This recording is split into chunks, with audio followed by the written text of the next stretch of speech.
Okay, we got it. Keep your star pants on. Without the rights to some of its most popular titles and its biggest stars' contracts about to expire, watch Marvel Studios scrape the bottom of the barrel for their obscure 70s comic book that barely anyone read, proving once and for all we'll see anything if you slap Marvel's name in front of it. This is true. Guardians of the Galaxy. Suit up for Marvel's attempt at Star Wars in a science fantasy adventure about heroes you've never heard of. Star-Lord. Who? Protecting a planet none of them live on from an underdeveloped alien villain whose problems you couldn't care less about.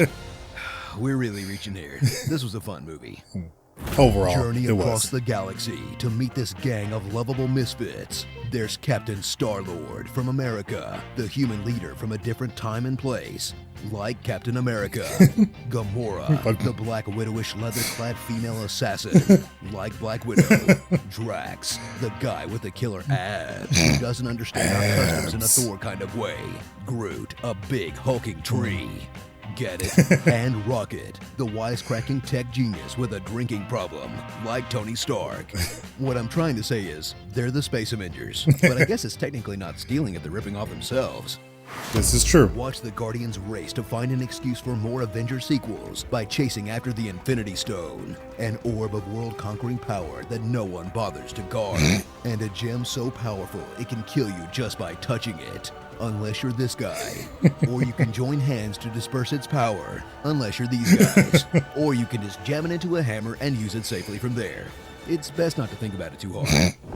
You thought the Avengers was nerdy? You ain't seen nothing yet. Between all the action and comedy, get ready for a whole lot of space mumbo-jumbo. I will unfurl 1,000 years of Kree justice on Xandar. What's important now is we get the Ravagers' army to help us save Xandar. So we can give the stone to Yondu? And the remnants of these systems were forged into concentrated ingots. Then, if you can figure any of that out, try to figure out why this blue alien isn't working with this blue alien, who's working for this blue alien, to kill this green alien, who both want to kill this purple alien, as does this Christmas-colored alien. Christmas. But if you get confused, just remember the hero is still the white guy.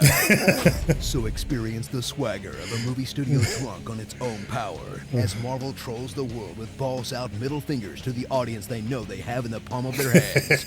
Oh, you like superheroes? Well, how about a movie that stars a fucking raccoon and a fucking tree?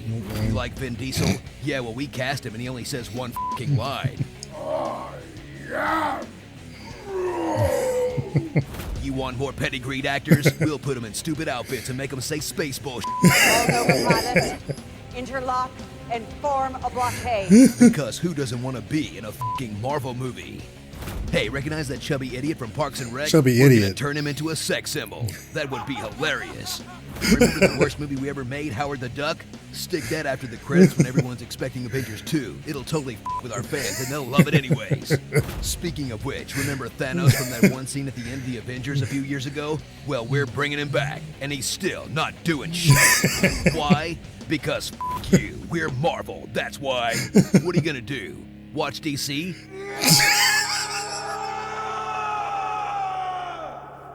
Thought so. Starring Marvel. Oh Chris my number God. 3, Queen Natiri, Draxon, Chewbacca, The Kid, Blue Man Group, Dr. Steve Rule. There we go. It's another and one. Dark Side, Marvel's Space Avengers. Okay, I get where Star-Lord's Walkman came from, but where do you get a tape deck for a spaceship? Galaxy Shack? Be sure to subscribe for more honest trailers.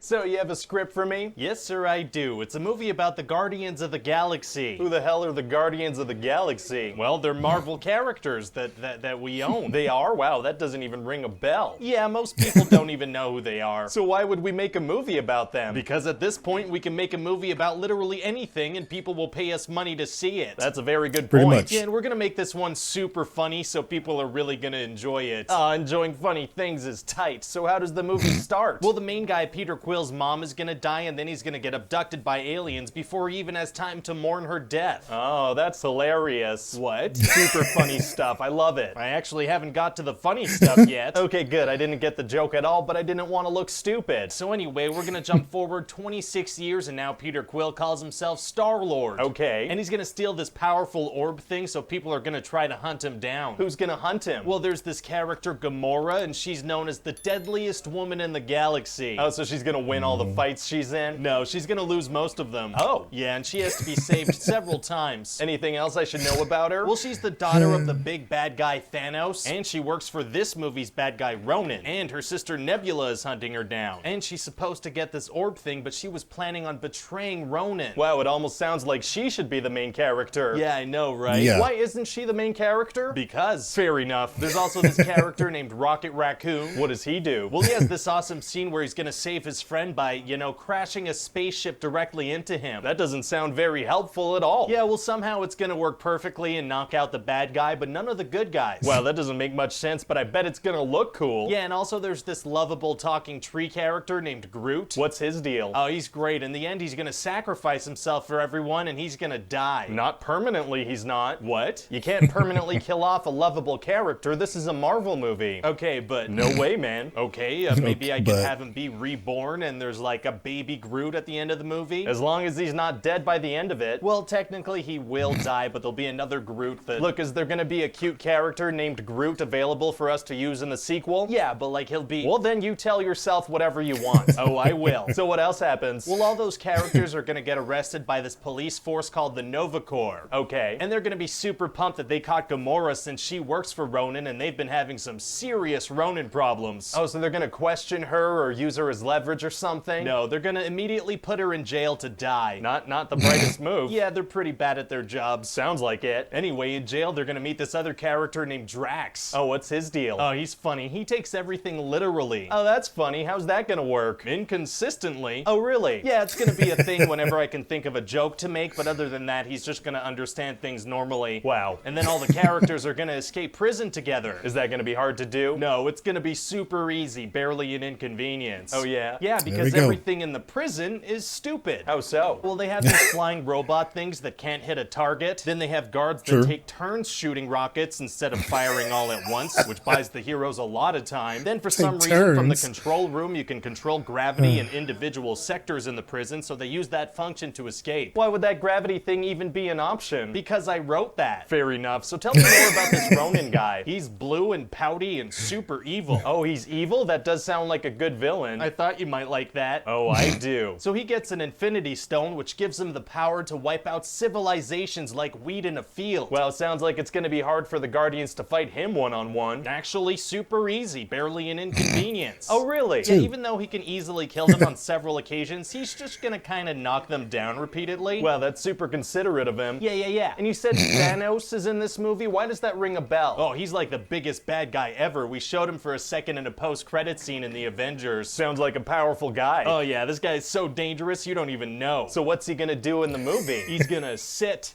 in a chair. Oh. Yeah, and make some vague threats. Is he gonna get out of the chair, though? Oh, you bet he's gonna get out of the chair. He's gonna do some real damage. Amazing. In 2018. What? Anyway, so at the end of the movie, Peter's gonna save the day by grabbing the Infinity Stone in his hand and then holding hands with his friends and then blowing up Ronan. How did they know to do that? I don't know. Well, how is Star-Lord able to hold an Infinity Stone without dying? Well, he's gonna tell Ronan, you said it yourself. We're the Guardians of the Galaxy. That doesn't explain it at all, though. No, I guess not. So how did he survive that? Well, it's something to do with his father, but we're gonna explain that in the sequel. The primary threat of this movie is solved by something we're not gonna fully explain till the next movie? Exactly, yeah. That's super evil of you. I love it. Thank you. So about this Groot character, I guess I'll have to track down a voice actor for him? Yeah, I wouldn't put too much effort into that. All he says is literally, I am Groot. So what are you saying? Well, I mean, it'd be pretty pointless to hire a big name actor just to say 3 words over and over again. Pretty pointless. pointless. I guess that would be a big waste of money.